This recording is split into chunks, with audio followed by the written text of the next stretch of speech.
जय श्री राम मित्रों, बाबा का आशीर्वाद एसपी चैनल पर आप सभी का स्वागत है।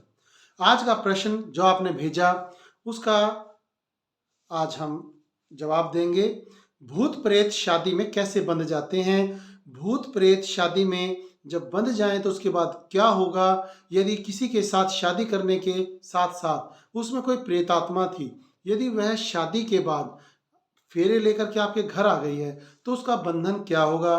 उससे छुटकारा कैसे मिले? या उसके क्या क्या प्रभाव आपके जीवन में हो सकते हैं? तो कुंडली मिलान करते हैं बहुत लोग, कुंडली मिलवाते हैं, कई लोग मेडिकल चेकअप्स कराते हैं। तो अलग अलग प्रकार से सारी जानकारियां प्राप्त करने के बाद ही शादी करते हैं। परंतु आप जान लें, यदि आप जिससे शादी कर रहे हैं उसमें किसी प्रेत या भूत आत्मा का साया है तो शादी के जो 7 फेरे आप लेंगे, कोई भी प्रेत आत्मा जिसे ये पता लगता है कि इस व्यक्ति का या इस स्त्री का विवाह होने वाला है, तो वो बहुत जल्दी से उसमें प्रवेश करके अपनी ज़्यादा से ज़्यादा लंबी उम्र और ज़्यादा से ज़्यादा अच्छे से अच्छे भोग को प्राप्त करने के लिए वो उस व्यक्ति के अंदर प्रवेश कर जाते हैं। हम आपको बताना चाहेंगे कि भूत प्रेत शादी में कैसे बंध जाते हैं। कि यदि शादी में भूत प्रेत बंध गए, किसी बंधन के द्वारा घर में प्रवेश कर गए, तो क्या होने वाला है? भूत प्रेत शादी में बंध जाते हैं भाई, ये तो बिल्कुल पक्की बात है। और उसका कारण होता है हमारी कमी। कौन सी कमी?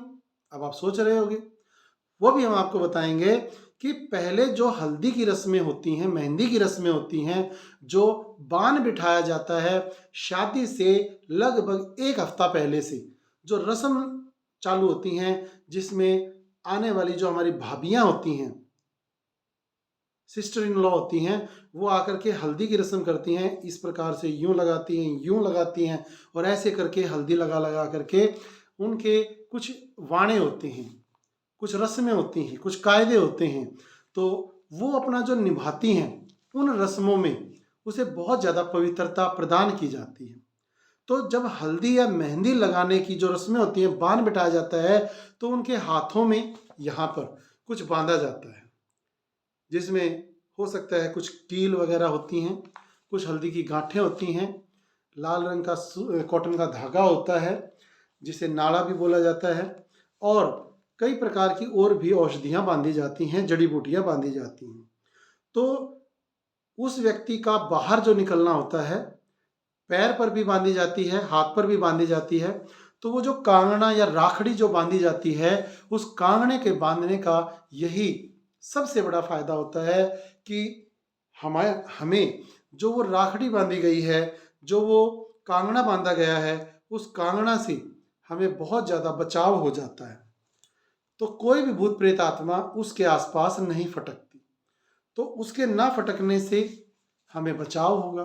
परंतु हमारी कमी कि हम उस कांगड़ा को या राखड़ी को नहीं बांधते, और उस कांगड़ा या राखड़ी को नहीं बांधेंगे और बाहर घूमने चले जाएंगे और हमारी शादी होने वाली है, तो वो प्रेत आत्माएं, वो भूत प्रेत, डाकनी चाकनी चुड़ैल, जो अलग अलग प्रकार की दिवंगत पापी आत्माएं हैं, वो तलाश में होती हैं ऐसे व्यक्ति की जिनकी शादी होने वाली है, जिनकी रस्में रिवाजें चल रही हैं।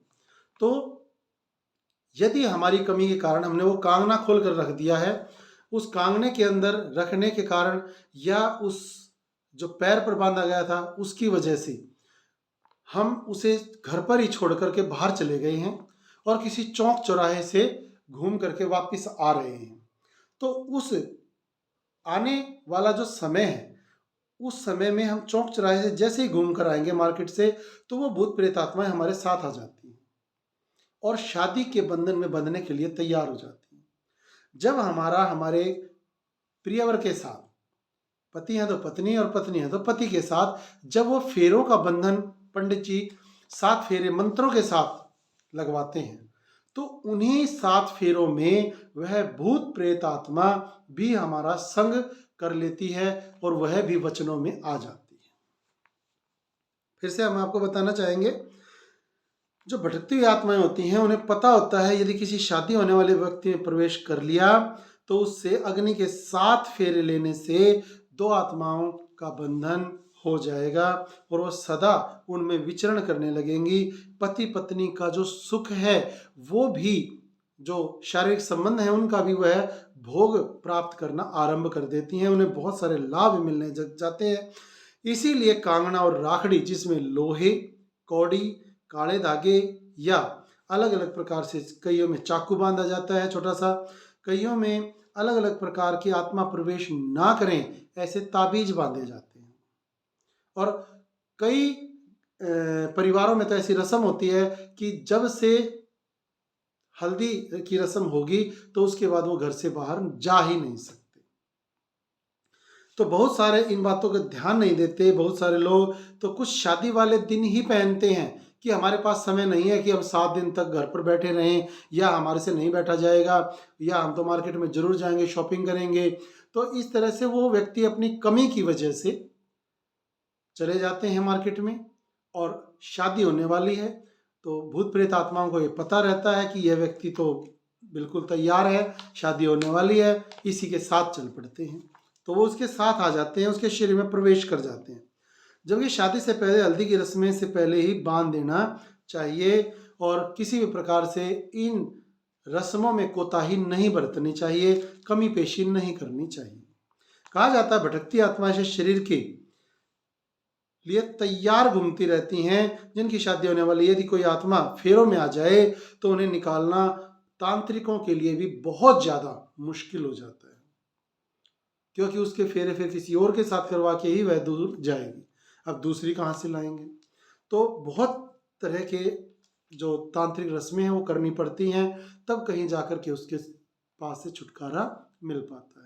अन्यथा वह उनके शरीर में रहकर ही अलग अलग प्रकार के भोग भोगते हुए और मंत्रोच्चारण से जो 7 फेरे उसने भी ले लिए, उससे उनका बंधन हो जाता है। तो जो व्यक्ति इस प्रकार से अपनी धार्मिक पूजा आराधनाओं से कन्नी काटते हैं, जो उनसे बचने के लिए कहते रहते हैं हमारे पास टाइम नहीं है, टाइम नहीं है, वो फिर बाद में भुगतते हुए फिरते हैं, फिर उनका सारा टाइम वो भूत प्रेत ले जाते हैं। तो ऐसे इन भूत प्रेत के चक्रों से बचने के लिए अपने धार्मिक रीति रिवाज, जो हमारे पुराने ऋषि मुनियों ने, हमारे संस्कृति के रक्षकों ने बनाए हैं कुछ नियम, उन नियमों को उन शादी विवाह करने वाले जोड़े को जरूर ध्यान में रखना चाहिए और भूत प्रेत के साय से बचना चाहिए। जब से आपको वो हाथ में कांगड़ा या राखड़ी बांधी जाती है, पैर में बांधी जाती है, उसका पूरा ध्यान रखना चाहिए, उसमें किसी प्रकार की कोई कमी पेशी नहीं करनी चाहिए। यदि आपको जानकारी अच्छी लगी है तो आप चैनल को सब्सक्राइब करें, वीडियो को लाइक करें, ज़्यादा से ज़्यादा शेयर करें। आपके किसी दोस्त की शादी होने वाली है या किसी भाई बहन की शादी होने वाली है तो उन्हें ज़रूर ये शेयर करके पहुंचाएं वीडियो, और उन्हें भी इस प्रकार के जो रस्म रिवाज हैं हमारे, उनसे अवगत कराएं, उन्हें समझाएं, और किसी प्रकार वो भी इस भूत प्रेत की ओपरी पराई की माया से ग्रस्त ना हो जाएं, इससे जरूर उन्हें बचाएं। तो अपने इष्ट देव का जयकारा जरूर लगाएं। कोई समस्या है तो उसके समाधान के लिए आप हमारी लाइव में भी जुड़ सकते हैं। बाबा का आशीर्वाद के नाम से इंस्टा आईडी है, उस पर भी जुड़ सकते हैं। अपनी समस्या समाधान सरल से सरल शास्त्रोक्त विधि से प्राप्त कर सकते हैं। जयकारा जरूर लगाएं। जय श्री राम, जय हनुमान, जय माता।